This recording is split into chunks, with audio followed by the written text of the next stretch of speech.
Good afternoon students. जैसे कि आप लोगों का जो चैप्टर है वो MLA 2 तक कंप्लीट हो गया था और MLA 3 से आज इस लेसन की दोबारा से शुरुआत होती है। तो चलिए MLA 3 अपनी बातों को जो विधानसभा का सत्र चल रहा है उसमें रख रहे हैं।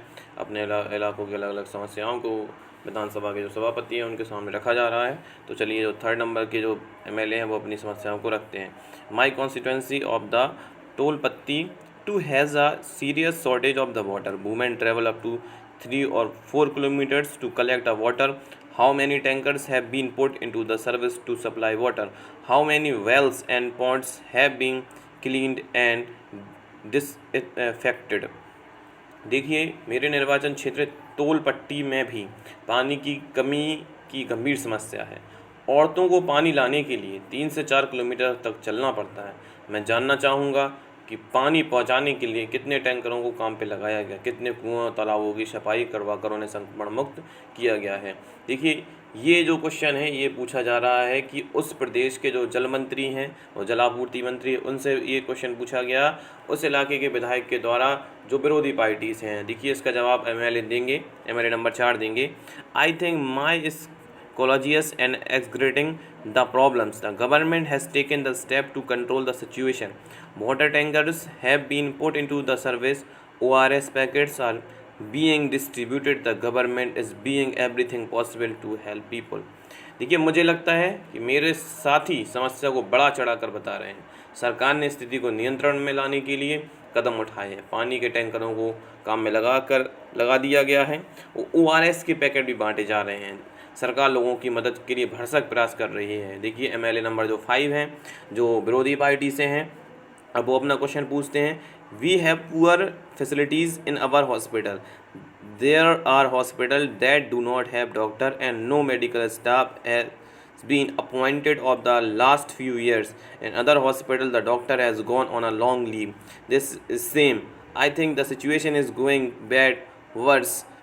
However, going to ensure the ORS packet reach all the families in affected the areas. हमारे अस्पतालों में सुविधाओं की हालत बहुत ही खस्ता है। कई ऐसे अस्पताल हैं जिनमें डॉक्टर ही नहीं हैं और चिकित्सा कर्मचारी पिछले कई दिनों से नियुक्त नहीं किए गए हैं। वे दूसरे अस्पताल में लंबी छुट्टी पर चले गए। यह शर्मनाक स्थिति है कि मेरे ख्याल से हालात बद से बदतर होते जा रहे हैं और हम यह कैसे सुनिश्चित करने वाले हैं कि प्रभावित क्षेत्र के सभी परिवारों तक ORS के पैकेट पहुंच जाएं। देखिए, जो इस इलाके के स्वास्थ्य मंत्री हैं या जो उस प्रदेश के स्वास्थ्य मंत्री हैं वो अपना जवाब दे रहे हैं। The opposition members of are unsuccessfully blaming the government. The previous government did not pay any attention to sanitation. We have now taken up the drive to clean the garbage has been lying around for few years. In the early sections, you have read about the debate in the Legislative Assembly. The members were debating an action taken or not taken by the government. This is because the MLA are together responsible for the work of the government in the common uses. The word government refers to the government department and various ministers who head them. The overall head is the chief minister. More correctly, this is a called executive part of the government. All the MLAs who gather together in the assembly, the legislative assembly, are called the legislatures. They have ones who authorized and supervised their work. As we saw the earlier section, it is from among them that the head executive or the chief minister is formed.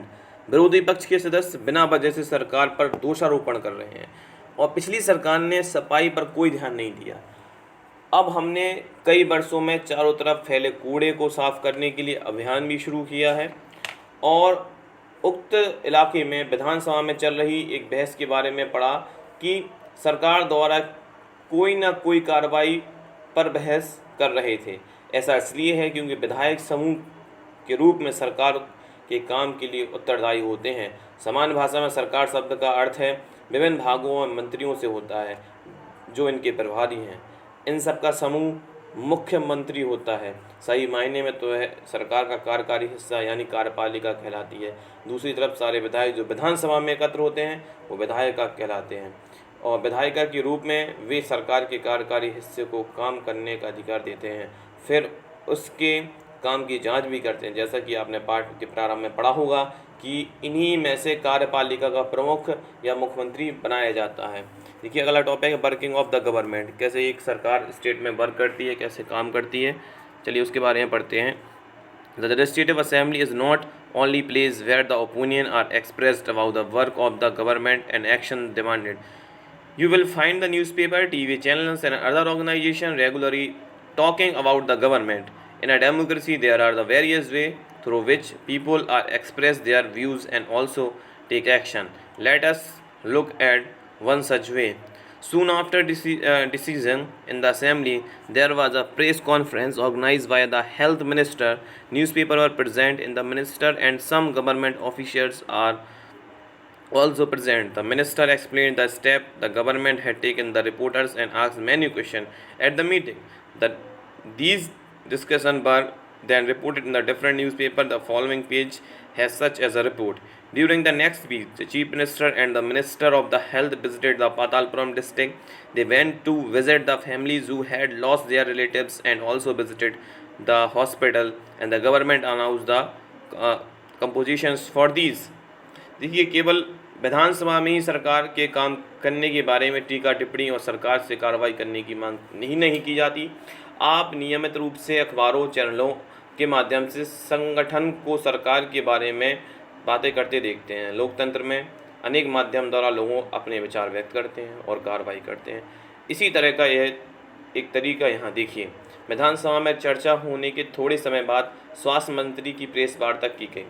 इसमें विभिन्न समाचार पत्रों के प्रतिनिधि काफ़ी संख्या में आए। जैसे कि आप टीवी में देखते हैं जब कोई प्रेस कॉन्फ्रेंस होती है, तो जैसे हमारे यहाँ देश में समय कोरोना वायरस चल रहा है, तो आए दिन हमारे यहाँ जो देश के स्वास्थ्य मंत्री हैं वो आए दिन प्रेस कॉन्फ्रेंस करते रहते हैं और कोरोना वायरस में जो मरीजों हैं उनकी संख्या को बताते रहते हैं और वैक्सीन जो हमारे देश में डेवलप हो रही है उसके बारे में चर्चा करते रहते हैं। डॉक्टर जो हर्षवर्धन सिंह जो हमारे देश के स्वास्थ्य मंत्री हैं, और जो हमारे एम्स सबसे बड़ा अस्पताल है हमारे देश के, उसके जो सीईओ हैं वो भी आते हैं, रोज़ अपनी प्रेस कॉन्फ्रेंस रखते हैं। और स्वास्थ्य विभाग कितने भी बड़े आला अधिकारी हैं वो प्रेस कॉन्फ्रेंस रखते हैं और बताते हैं कि कोरोना की स्थिति हमारे देश में क्या है।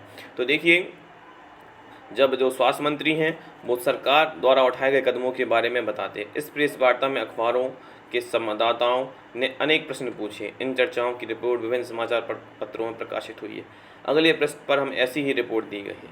अगले सप्ताह मुख्यमंत्री और स्वास्थ्य मंत्री पतालपुरम जिले के दौरे पर गए।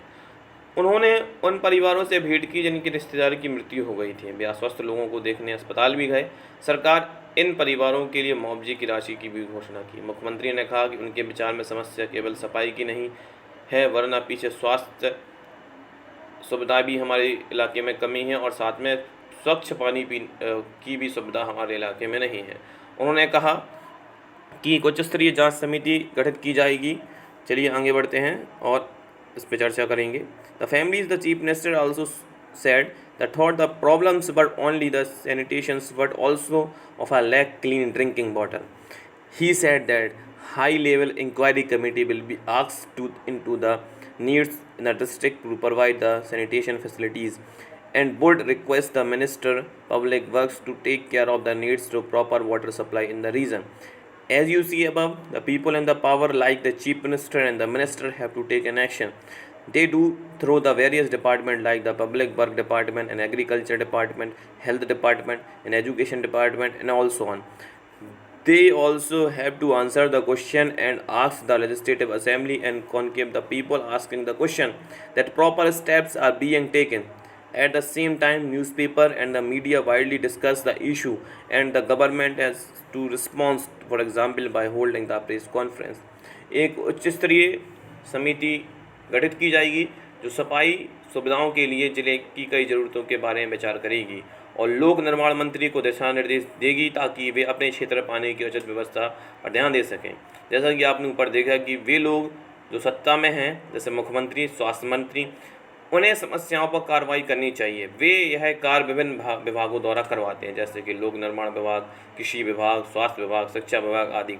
उन्हें विधानसभा में उठाए गए प्रश्नों का भी उत्तर देना होता है और प्रश्न करने वाले लोगों को आश्वस्त करना होता है कि उचित कदम उठाए जा रहे हैं। इसके साथ साथ समाचार पत्रों और माध्यमों में इन विषयों पर चर्चा होती है जिसका उत्तर सरकार को देना पड़ता है। सरकार सफाई और स्वास्थ्य सेवाओं के लिए नए कानून बनाने का निर्णय ले सकती है और उदाहरण के लिए वह कानून बनकर हर निगम के लिए अनिवार्य कर सकती है। शहरी क्षेत्रों में पर्याप्त शौचालय की व्यवस्था हो यह सुनिश्चित किया जा सकता है। हर ग्राम में स्वास्थ्यकर्मी की नियुक्ति हो। कैसे किसी विषय पर कानून बनाने का कार्य प्रत्येक राज्य की विधानसभा द्वारा किया जाता है। इसके पश्चात विभिन्न शासकीय विभागों और इन कानूनों को क्रियान्वित करते हैं और पूरे देश के लिए कानून संसद में बनाए जाते हैं। देखिए पूरे हमारे देश के जो कानून है वो संसद में ही बनाए जाते हैं और फिर वो जो कानून है वो राज्य सरकारों पर धीरे धीरे उनसे मंजूर किए जाते हैं, राज्य सरकार द्वारा मंजूर किए जाते हैं और हर राज्यों को इन जो कानून हैं जो संसद में बनाए गए हैं उनको मंजूरी देनी पड़ती है। देखिए हर साल सदन की कार्रवाई में कई बिल पारित होते हैं और जिनको राज्य सरकारों को मंजूरी देनी पड़ती है। देखिए आज भी हमारा देश जो है स्वास्थ्य सुविधाओं के मामले में काफ़ी पीछे है। हमारे यहाँ जो देश में आप चाहे एजुकेशन डिपार्टमेंट ले लें, चाहे हेल्थ डिपार्टमेंट ले लें, हमारे यहाँ हर देश में अभी भी स्थिति काफ़ी ख़राब है। आप देखिएगा हमारा इलाका तो बहुत छोटा है। आप बड़े बड़े शहरों में जाइएगा, दिल्ली और मुंबई जैसे शहरों में आज भी वहाँ पे सड़कों में पानी भर जाता है। थोड़ी बारिश में अगर 1-2 घंटे मूसलाधार बारिश हो जाए तो पूरे सड़कों की जो सड़कें हैं लबालब पानी से भर जाती हैं। ना हमारे इन शहरों में ड्रेनेज सिस्टम को सही तरीके से विकसित किया गया है। कहीं ना कहीं हमारे देश में खामियां हैं। वो खामियां यह हैं कि हमारे देश में लोग चुनाव के समय वोट मांगने के लिए तो आते हैं फिर लेकिन इन विकास कार्यों पर ज़्यादा रुचि नहीं देते हैं, ना कि ध्यान देते हैं। लेकिन धीरे धीरे हमारा देश भी डेवलप हो रहा है। देखिए किसी देश को अगर डेवलप होना है तो वो अपनी जिन चीज़ों को विकसित कर ले। एक तो इंफ्रास्ट्रक्चर्स के अंदर सड़कें, अच्छी स्वास्थ्य सुविधाएँ और सेकंड नंबर पे हेल्थ और थर्ड नंबर पे एजुकेशन। अगर ये 3 चीज़ें अगर गवर्नमेंट अपनी जनता को प्रोवाइड करा दे तो वह देश धीरे धीरे डेवलप कर लेगा और डेवलपमेंट में काफ़ी आगे निकल जाएगा। देखिए यूरोपीय देशों ने धीरे धीरे करके अपने पूरे देशों को डेवलप करते चले जा रहे हैं। वो छोटी छोटी बातों पर ध्यान रखते हैं लेकिन हमारे देश में पॉपुलेशन भी एक बहुत बड़ी समस्या है, जनसंख्या की बहुत बड़ी एक समस्या है। देखिए जनसंख्या ज़्यादा होने की वजह से गवर्नमेंट सबकी आवश्यकताओं की पूर्ति नहीं कर सकती है। देखिए हमारे यहाँ पॉपुलेशन लगभग इस समय 135 करोड़ के आसपास है। तो देखिए जब जनसंख्या बढ़ेगी तो मेरा कहना है अगर जनसंख्या किसी देश में अगर जनसंख्या बढ़ती है तो उस देश में गरीबी और बेरोजगारी बढ़ने की संभावना 100% रहेगी। और क्योंकि बिकॉज आप सरकारी इससे पहले आप पढ़ चुके हैं हमारे देश की स्वास्थ्य सुविधाओं के मामले में कि सरकारी अस्पतालों में मरीजों की संख्या काफ़ी होती है। जितने बेड वहाँ पड़े नहीं रहते उससे दोगुने तो वहाँ मरीज इलाज कराने के लिए पहुँच जाते हैं। आज भी हमारा देश स्वास्थ्य सुविधाओं के मामले में, एजुकेशन के मामले में, इंफ्रास्ट्रक्चर्स के मामले में काफ़ी पीछे है। आपने कुछ दिनों पहले न्यूज़ में सुना होगा कि बिहार में एक जो पुल है 260 करोड़ रुपए की लागत से बनाया गया और 29 दिनों के अंदर वो टूट गया। देखिए हमारे देश में एक समस्या है भ्रष्टाचारी की और हमारे देश को खोखला कर रहा है भ्रष्टाचार की जड़ें इतनी लंबी फैली हुई हैं कि लगता है मुझे ये ख़त्म होने का नाम ही नहीं लेगी। लेकिन हमारे देश के नागरिकों को अपना काम बिल्कुल ईमानदारी से करना चाहिए। बिकॉज अगर हम अपना काम ईमानदारी से नहीं करेंगे तो हमारा देश डेवलप नहीं हो पाएगा। लेकिन मैं आशा करता हूँ कि धीरे धीरे हमारा देश भी विकसित देश बने और हम भी उन यूरोपीय देशों की श्रेणी में शामिल हो जिन्हें दुनिया के भर के लोग जानते हैं, उनका उदाहरण देते हैं। तो आप लोगों का ये लेसन यहीं कंप्लीट हुआ और आपके इस लेसन की नेक्स्ट वीडियो आपको मैं कल सेंड करूँगा। और आप लोगों को कोई प्रॉब्लम है तो मेरे व्हाट्सएप नंबर पर आप संपर्क कर सकते हैं। Thank you.